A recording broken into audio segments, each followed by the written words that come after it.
Assalamualaikum warahmatullahi wabarakatuh. Welcome back to my YouTube channel. Rasanya udah lama banget saya gak bikin konten YouTube. Tapi entah kenapa hari ini saya tergerak mau sharing, mau ngebahas mengenai tips ampuh cara supaya kita bisa konsisten jalani diet atau jalani apapun itu ya. Tuh, karena ternyata member saya tuh banyak banget yang kendalanya susah dikonsisten. Padahal motivasinya udah punya nih ya, motivasinya udah kuat. Terus alasan dibalik dia mau langsing itu udah kuat. Tapi kenapa kok susah banget sih jalani yang namanya konsisten? Oke, sekarang saya akan kasih tipsnya dan kalian harus lakukan dan kalian pasti auto bisa konsisten. Oke, tanpa berlama-lama lagi, mari kita bahas.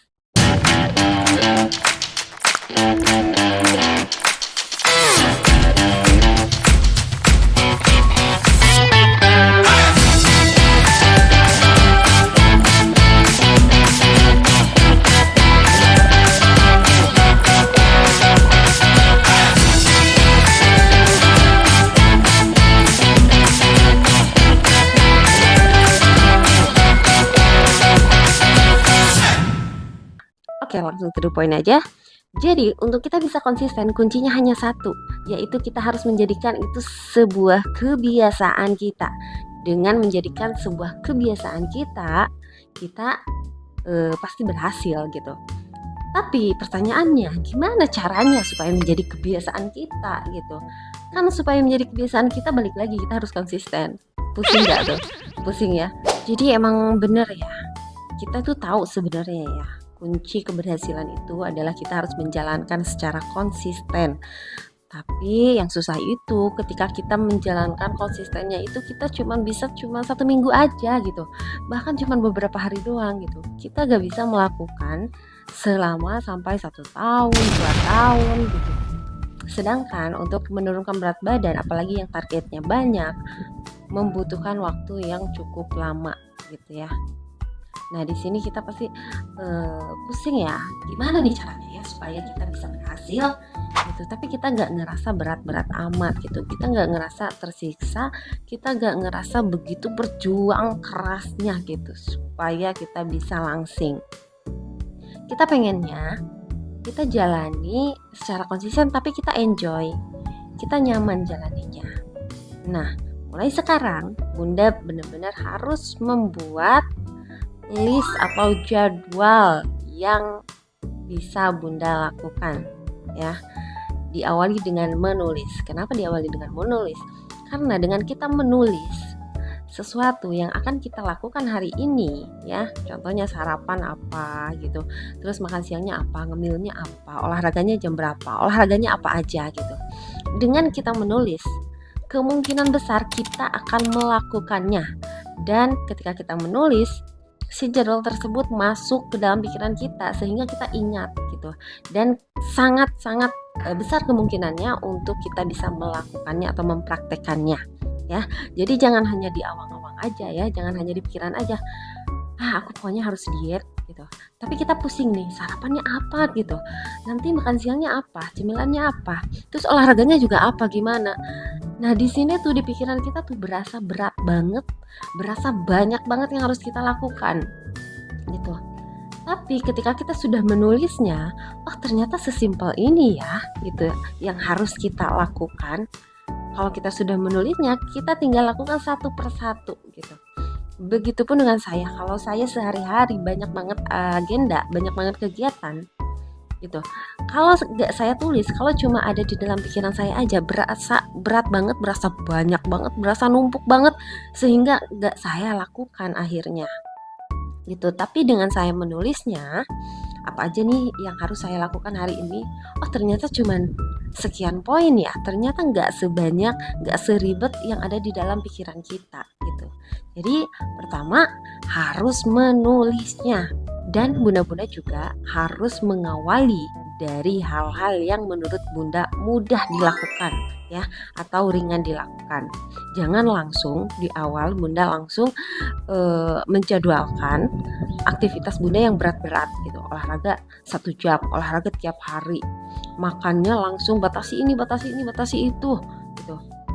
Enggak, jangan langsung yang berat ya, karena kalau Bunda langsung menjadwalkan atau menuliskan hal-hal yang berat di awal, sedangkan Bunda ini pemula gitu, Bunda akan ngerasa kapok, Bunda akan ngerasa, kok capek banget ya gitu. Balik lagi nanti, paling hanya bisa tahan cuman beberapa hari doang gitu, karena setiap harinya berasa dilakukan begitu beratnya gitu ya.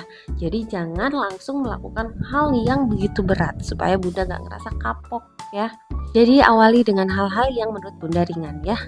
Misal nih, biasanya Bunda gak terlalu biasa berolahraga, jangan langsung dijadwalin di awal olahraga 1 jam ya, tapi jadwalin olahraga misal 10 menit, sempetin ya 10 menit, itu kan ringan banget ya 10 menit gitu. Yang penting kita maunya dulu, yang penting kita membangun kebiasaannya dulu gitu, jangan langsung yang berat. 10 menit itu cukup. Terus untuk mengatur porsi makan, cukup batasi karbo ya. Untuk porsinya yang tadinya berapa sendok, 10 sendok sekarang dikurangin misal setiap kali makannya. Terus makan sampai kenyang tapi dengan protein ya, diperbanyak lauknya. Jadi dimulai dari hal-hal yang simpel yang bisa dilakukan secara konsisten yang gak begitu berat. Nah, yang tahu siapa? Yang tahu diri kita ya. Nah, lanjut Bunda lakukan konsisten dulu selama 60 hari minimal ya. Minimal selama 60 hari. Karena dengan bangun kebiasaan itu dibutuhkan minimal 60 hari atau 90 hari itu lebih bagus ya.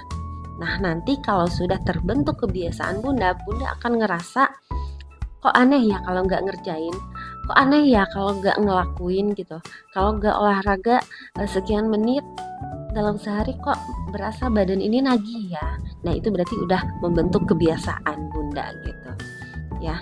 Jadi tidak perlu langsung yang berat-berat, diawali dari yang mudah-mudah dulu, yang penting bisa dilakukan konsisten selama 60 hari atau 90 hari ya, supaya menjadi kebiasaan Bunda. Kenapa harus menjadi kebiasaan?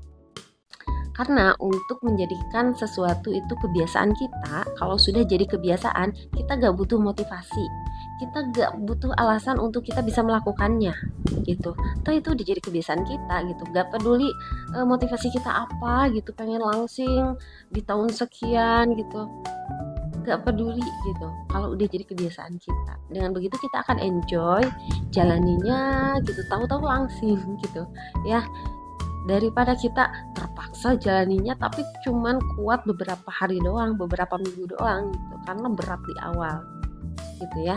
Jadi itu salah satunya supaya kita bisa konsisten ya. Dan Bunda harus tahu juga ya, ternyata dalam keseharian kita ya, aktivitas keseharian kita 50% itu adalah kebiasaan kita ya, yang kadang kita lakukan tanpa kita harus mikir, tanpa kita suka atau tidak ngelakuin ini, tanpa kita membutuhkan motivasi, tanpa kita membutuhkan alasan ya. Jadi poinnya ke situ ya. Jadi kan ini kebiasaan supaya ketika Bunda melakukannya, Bunda gak perlu mikir lagi gitu, gak perlu cari-cari alasan lagi ini sebenarnya untuk apa ya. Kalau misalnya untuk langsing gemuk kayak gini juga aku nyaman kok gitu ya. Jadi gak perlu alasan ya. Jadikan ini sebagai kebiasaan, lakukan selama 60 sampai 90 hari berturut-turut ya. Jangan ada yang bolong satupun. Kalau misalnya ada yang sampai bolong satu, ngulang lagi dari awal ya. Jadi sayang ya. Jadi konsisten dan lakukan sebisa mungkin, seminimal mungkin yang Bunda bisa. Jangan langsung yang berat. Ingat ya, kuncinya untuk melatih kebiasaan dulu supaya kita bisa konsisten jangka panjang, dan akhirnya apapun target kita, berapapun target turun kita bisa mencapainya. Oke, semangat, semoga bermanfaat. Jangan lupa like, share, komen, dan subscribe ya. Bye-bye.